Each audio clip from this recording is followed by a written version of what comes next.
nawala. Nagsimula ang lahat ng isang dalagang nagngangalang Kate Balbero ay biglang mawala na lang na parang bula. Galing yon sa trabaho. Isang dalaga sa Binalonan, Pangasinan na nasa 26 years old na nung araw. Pero nagtatrabaho siya bilang supervisor sa isang pribadong kumpanya sa Baguio City. Kaya madalas, isang beses lang siyang umuwi sa isang linggo para sa kanyang pamilya sa kanilang bahay sa isang baryo sa Binalonan. Noong gabing bago siya mawala, sinabi niya sa kanyang mga magulang na may kikitain lang siyang kaibigan na dadaanan niya sa Sison. Kaya baka gabihin siya ng uwi. Hindi sinabi ni Kate ang buong detalye ng pupuntahan niya maski kung anong tao, babae ba o lalaki ang kikitain niya at wala ding sinabing pangalan. Pero tiwala naman ang kanyang mga magulang sa kanya kasi nasa wastong gulang naman ito. At kung may kikitain man siyang lalaki, ayos lang sa kanila kasi nasa 26 anyos na ito. Gusto na rin ng mga magulang niya na makapag-asawa na rin si Kate dahil patanda na rin siya. May ideya naman o hinala ang nanay niya noon. Dahil ang alam nito, ilang linggo bago ang pagkawala niya, ay naikwento na sa kanya ng kanyang anak na may ka-text siyang lalaki. Binilinan pa nga siya ng kanyang ina at tinanong, "Boyfriend mo na ba yan, anak? Mag-ingat ka ah. Kahit uso ang textmate ngayon, mahirap pa ring magtiwala." Wika ng ina. Ngumiti lang naman si Kate at sinabing parang nanliligaw pa lang daw ang textmate niya na ito. Nagkakilala daw ang dalawa dahil sa isang maling text na nauwi sa araw-araw na usapan. Mula simpleng kumustahan, naging tawagan. Hanggang sa napagdesisyonan nilang magkita ng personal. Ayon sa mga kaibigan ni Kate, masaya pa siya bago siya umalis sa trabaho at nagpaalam pa ng maayos sa mga kasama nung nasa terminal na siya pababa ng Baguio. Nagbiro pa nga siya na baka doon na raw magsimula ang bago niyang love life. Bandang hapon, umalis siya sakay ng bus. Habang nasa daan, ilang beses pa siyang nag-text sa isang kaibigan habang nasa biyahe. Nag-uusap lang naman daw sila tungkol sa buhay at sa trabaho. Pero nung umabot na siya sa taong sinasabi niyang kikitain niya, wala nang sumunod na mensahe mula sa kanya. Pero lumipas ang gabing yon at hindi na siya dumating sa kanilang bahay sa Binalonan. Matagal pang naghintay ang kanyang ama sa crossing sa may bandang McDo. Pero walang bumaba sa bus na si Kate Balbero. Umuwi noon ang kanyang ama gamit ang kanilang service na tricycle. At pinatawagan niya sa kanyang asawa ang kanilang anak kung nasaan na ba ito. Pero subscriber cannot be reached na ang numero o cellphone ni Kate. Hindi na masyadong nakatulog ang pamilya ni Kate ng gabing yon, lalo na ang kanyang ama. Kaya maaga pa lang kinaumagahan ay tinawagan naman nila ang mismong opisina kung saan nagtatrabaho si Kate. Ang kaso lang ay wala rin silang impormasyon kung nasaan si Kate. Sumunod nito ay tinawagan din nila ang isang kaibigan ni Kate na si Maricel. Pero ang nasabi nga niya ay, "Ka-text ko pa siya noon, ante, kaso biglang hindi na nag-reply. Nung tumagal kaya inisip ko na nakauwi na siya." Halos umiyak na noon ang nanay ni Kate habang kausap ang kaibigan nito.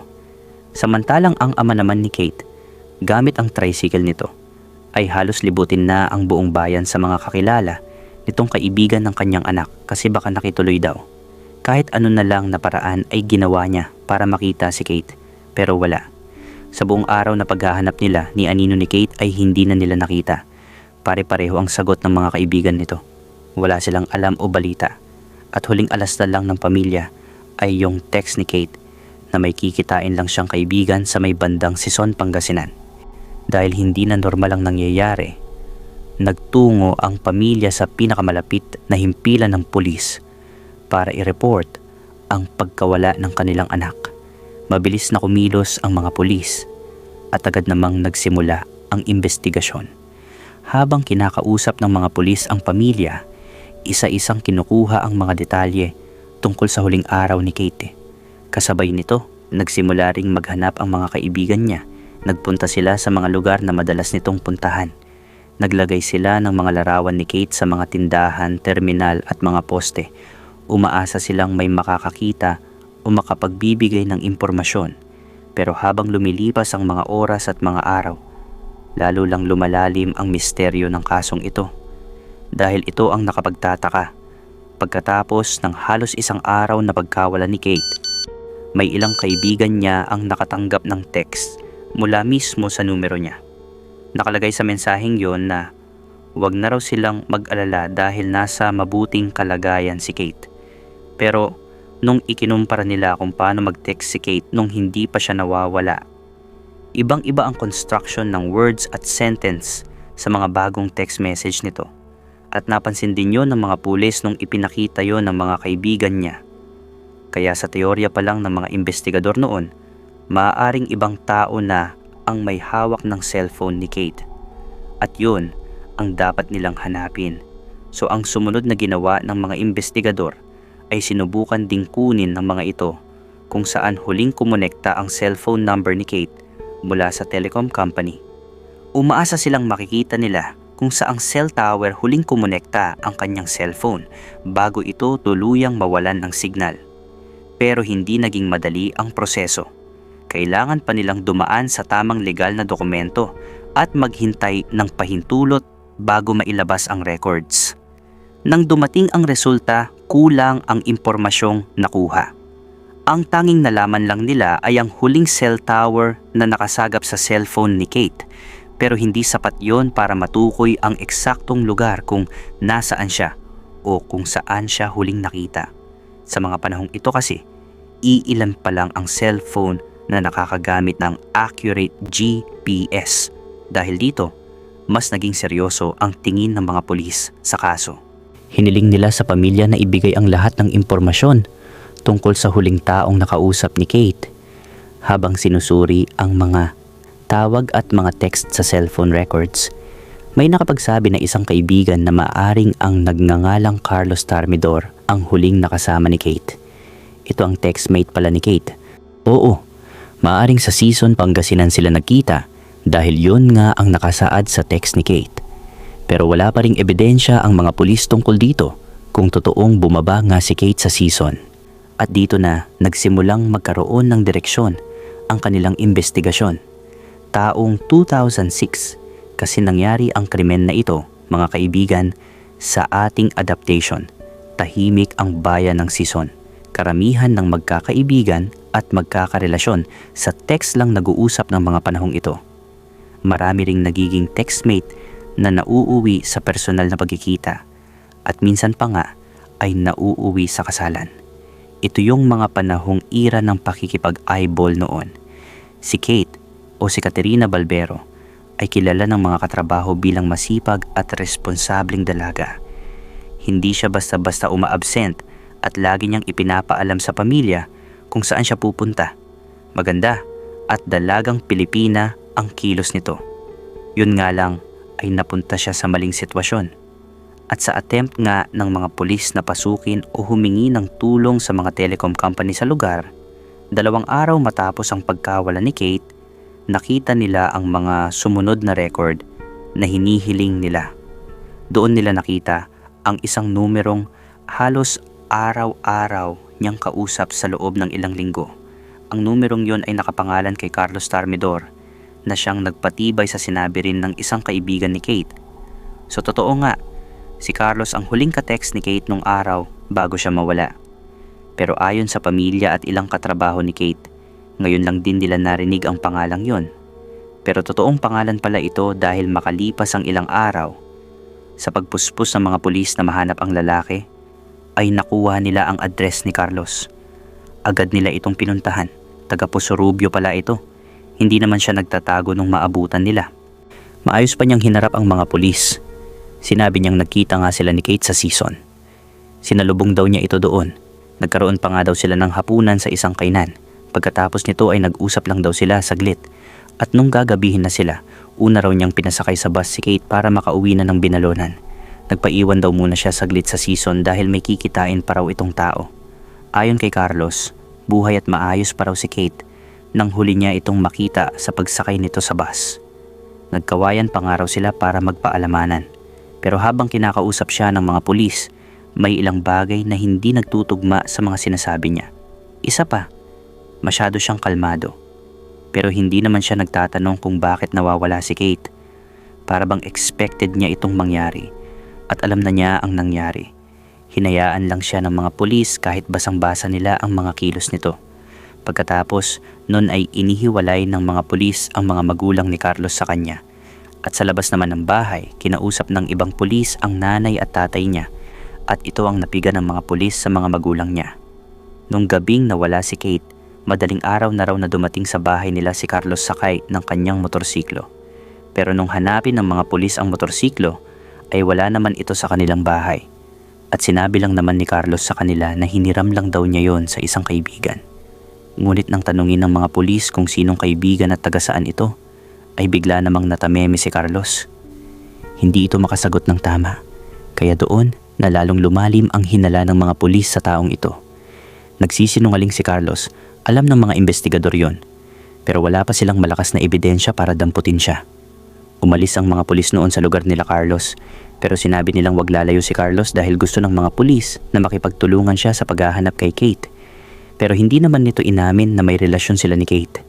Sabi pa nga niya na nag-eyeball lang daw sila.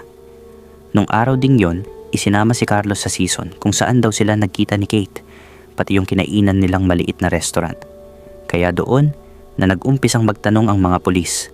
Ipinakita nila ang mukha ng babae, si Kate, at tinanong nila kung nakita ba nilang sumakay ito ng bus o kung may pinuntahan pang iba nung gabing yon. Pero wala. Ang iba ay hindi na matandaan kung nakita ba nila si Kate doon o si Carlos kasi anong petsa na ng araw ang tinutukoy ng mga pulis. Halos mawalan na rin ng pag-asa ang mga pulis nun. Pero may isang tindera ng nilagang mais na nagsabing, oo, parang nakita raw niya ang mukha ng babaeng yon. Pero matagal na. Sa naaalala niya, nakasakay daw yon sa motorsiklo na angkas ng isang lalaki. At bumili pa nga raw sila ng mais na paninda niya. Nang ipakita ng mga pulis ang larawan ni Carlos sa tindera, ay nagmamadali itong nagsabing, oo, hindi ako pwedeng magkamali. Yang nunal niya sa pisngi, siya yan, sabi nito agad. Humaba lang ang buhok niya. Dagdag pa ng babae. Agad sinuri ng mga pulis ang impormasyong yon. At ang malupit, sa kasalukuyan ay nagsimula ring may pumapasok na text mula ulit sa numero ni Kate. Para bang coincidence, dahil nagsimula ulit ang mga text na nagsasabing ayos lang daw siya at wag na siyang hanapin nung natuntun nila si Carlos. Pero pag tinatawagan naman ang numero ni Kate ay hindi ito sumasagot. Para bang gustong palabasing buhay pa rin siya ng taong gumagamit ng cellphone niya ayon sa teorya ng mga investigador. Napagtanto ng mga pulis na pinaglalaruan na lang sila ng pangunahing suspect. Kaya nagpasya ang mga pulis na dalhin si Carlos sa himpilan para sa mas mahabang pagtatanong. Sa umpisa, paulit-ulit lang ang sagot niya. Wala akong alam. Iniwan ko lang. Sumakay lang siya ng bus. Pagkatapos nun, umuwi na ako sakay ng motor. Ganun ang sinasabi niya. Pero habang inuulit-ulit ng mga investigador ang timeline, unti-unting nagkakabutas ang mga kwento niya. May mga oras na hindi nagtutugma. May mga lugar na iba ang sinasabi niya. At bawat sagot niya, mas lalo lang siyang nahihirapang ipaliwanag ang mga nangyari nung gabing nawala si Kate. Lumipas ang halos 4 na araw. Wala pa ring bakas ni Kate. Patuloy na iniimbestigahan ng mga pulis si Carlos. Sa bawat pagtatanong, iba-iba ang nagiging sagot niya. Sabi niya nung una, pinasakay niya raw ito ng bus. Pero nung sinabi ng mga pulis na may nakakita raw na nakaangkas si Kate sa motor niya, ay sinabi naman niyang sa tapat naman daw ng gasolinahan niya ito pinasakay saka siya umalis. Maya-maya, sinabi naman niyang hindi na niya maalala ang eksaktong lugar. Hindi normal na makalimutan ng isang tao ang huling pagkakataong nakita niya ang isang babaeng bigla na lang nawala. Habang nangyayari yon, may isa pang grupo ng pulis na naghahanap sa rutang dinaanan ng motor ni Carlos. Sinuyod nila ang ilang bahagi ng season. Kinakausap nila ang mga tindero, tricycle driver, mga tambay, at mga taong posibleng may nakita. Halos wala silang makuhang impormasyon. Hanggang sa may isang residente ang nagsabi na gabi nung araw na yon, may narinig siyang sigawan mula sa kalsada at parang galit kung magpatakbo ang tunog ng motorsiklo. Huminto pa nga raw yon dahil muntik nang mabangga sa gilid ng kalsada. Hindi naman daw niya yon pinansin dahil akala niya ay away lang ng magnobyo at magnobya. Nakita niya kasing parang gustong bumaba ng babae. Pero ang pinagtataka lang ng residente ay bakit sa direksiyong yon sila dumaan. patungo sa lugar na masukal at halos wala ng bahay. Kung didiretsuhin mo ang kalsadang yon ayon sa direksyon nila, wala na halos kabahayan. Dito nagkaroon na ng ideya ang mga pulis. Kaya mula sa kalsada kung saan nakita ng residente ang babae at lalaking nakasakay sa motor, ay pinalawak nila ang perimeter ng paghahanap. Sinundan nila ang kalsada hanggang sa dulo nito.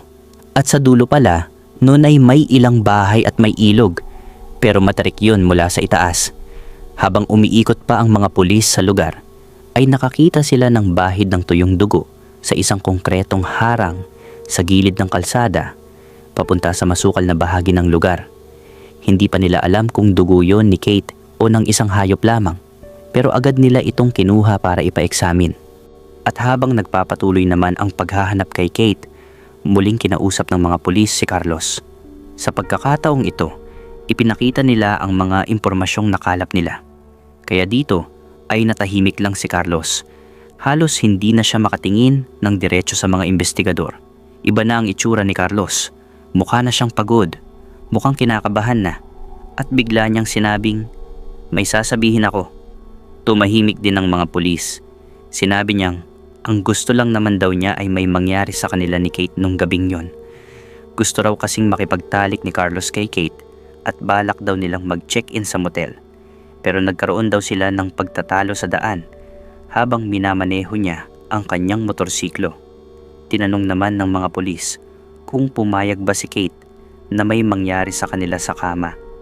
Hindi naman ito sumagot at muling tumahimik. Para bang natatain na sa sobrang kaba at pinagpapawisan ang itsura niya. Para bang may gusto siyang sabihin pero natatakot siyang ituloy. Pero kahit hindi na nagsalita pa si Carlos, ay may dumating namang isa pang record tungkol sa kanya. Nagkaroon na pala ito ng unang kaso noong 2004 sa mismong bayan nila. At ang kaso ay pangmomolestya ng isang dalagita na nasa 16 anyos. Pero nakalusot siya sa barangay dahil nagbayad siya ng malaking halaga sa mga magulang ng dalagita. Nasa 29 anyos na si Carlos nung nangyari yon. So sa report pa lang na yon, may history na pala siya ng pagkamanyak. Kinabukasan, bumalik ang search team sa parehong lugar. Mas pinalawak nila ang paghahanap. Kasama na ang mga volunteer at mga aso na sinanay sa paghahanap ng tao. Ilang oras ang lumipas. Biglang huminto ang isa sa mga aso sa isang masukal na bahagi ng damuhan na ilang metro lang ang layo sa pangunahing kalsada. Paulit-ulit itong tumatahol, kaya mabilis na nilapitan ng mga pulis ang lugar. Habang inaalis nila ang mga tuyong damo at sanga, may nakita silang punit na bahagi ng damit na nakabaon sa lupa. Unti-unti nilang hinukay ang paligid ng damit. At doon, tumambad sa kanila ang isang bangkay. Pero dahil sa matinding pagkabulok, hindi agad makilala kung sino yon. Hindi muna ginalaw ang bangkay at agad na tinawag ang pamilya ni Kate. Sa pagdating nila, hagulgol na lang sa iyak ang nagawa ng mga ito dahil sa damit na uniforme, hikaw na na-recover, pati ang anklet na nasa paa ni Kate ay kinumpirma ng mga magulang na si Kate nga ang naaagnas na bangkay na ito. So, hindi na nawawala o hindi na rin buhay si Kate at kumpirmado ng isa itong karumal-dumal na krimen.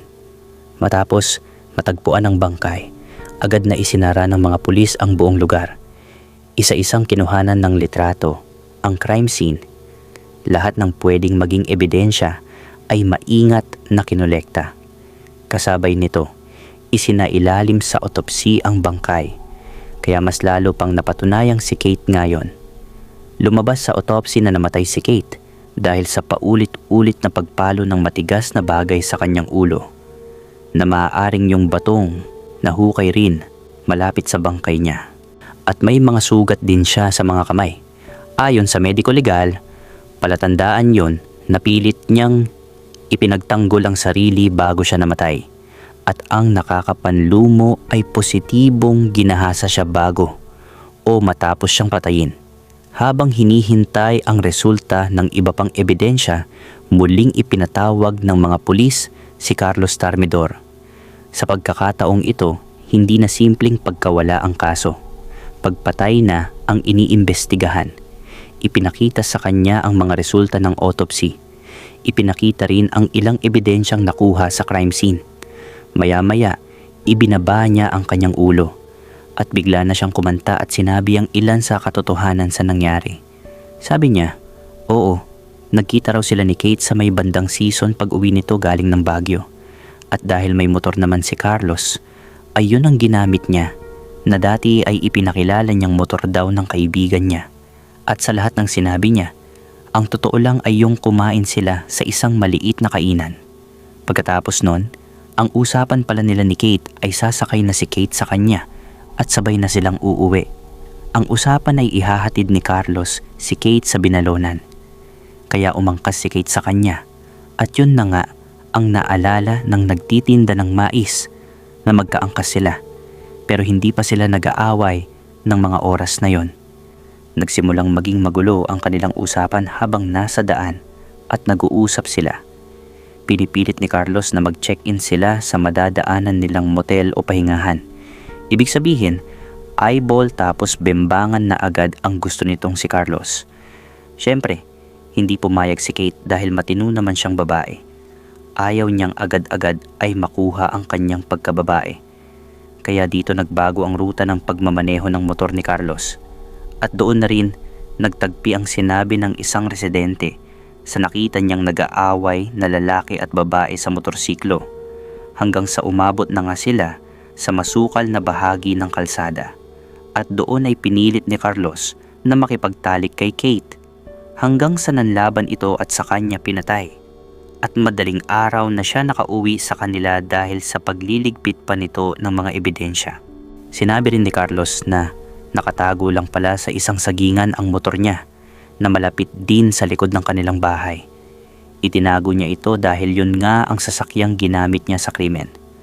Na-recover ng mga pulis ang motor na isa palang enduro, Honda XR 200 at mayroon ding mga kilos na ginawa pagkatapos ng krimen na nagpapakitang may pagtatangka siyang ilihis ang investigasyon dahil sa paggamit nito sa numero ni Kate para ipaalam na buhay pa raw ito.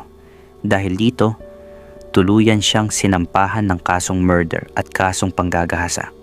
Nang magsimula ang paglilitis, iginiit ng kampo ni Carlos na wala siyang planong patayin si Kate, pero isa-isang inilatag ng prosekusyon ang mga ebidensya. Ang mga text na ipinadala mula sa cellphone ni Kate matapos itong mawala. Ang mga forensic evidence na nag-uugnay sa kanya sa krimen. At ang pag-amin nito, nang basahin ng hukom ang hatol, wala nang nagsalita. Guilty siya sa 2 kaso. Hinatulan si Carlos Tarmidor ng habambuhay na pagkakakulong.